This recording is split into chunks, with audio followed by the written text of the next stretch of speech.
നമസ്കാരം. നല്ല കണ്ണുകൾക്ക് നല്ല ഭക്ഷണം, നല്ല കാഴ്ചശക്തിക്കും കണ്ണിൻ്റെ ആരോഗ്യത്തിനും എന്തൊക്കെ ഭക്ഷണങ്ങൾ കഴിക്കാമെന്ന് നോക്കാം. ഡ്രൈ ഫ്രൂട്ട്സ്, കശുവണ്ടിപ്പരിപ്പ് ഇവയിലൊക്കെ വൈറ്റമിൻ ഇ അടങ്ങിയിട്ടുണ്ട്. ഇത് തിമിരം തടയാൻ സഹായിക്കും.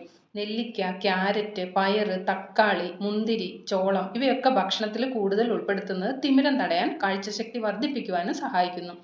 ചീര ധാരാളം കഴിക്കുന്നത് കണ്ണുകൾക്കുണ്ടാകുന്ന ചൊറിച്ചിൽ, ഡ്രൈനസ്, അൾസർ ഒക്കെ തടയുന്നുണ്ട്. പപ്പായ റെറ്റിനയെ സംരക്ഷിക്കുന്നു. കൂടാതെ തിമിരം, ഗ്ലൂക്കോമ തുടങ്ങിയ നേത്രരോഗങ്ങൾ തടയുന്നു. ഒമേഗ 3 ഫാറ്റി ആസിഡ് അടങ്ങിയ ഫ്രഷ് സാൽമൺ, ട്യൂണ പോലുള്ള മത്സ്യങ്ങൾ കഴിക്കുന്നത് കണ്ണുകളിലെ നേരിയ ബ്ലഡ് വെസൽസിനെ ആരോഗ്യമുള്ളതാക്കി ബ്ലഡ് സർക്കുലേഷൻ കൂട്ടുന്നു. ഇത് ഇൻട്രാ ഓക്കുലർ ഫ്ലൂയിഡിന്റെ ഒഴുക്കിനെ സഹായിക്കുന്നു.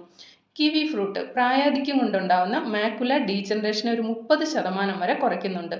ഇവയെല്ലാം ഭക്ഷണത്തിൽ ഉൾപ്പെടുന്നത് കണ്ണിന്റെ ആരോഗ്യത്തിന് വളരെ നല്ലതാണ്.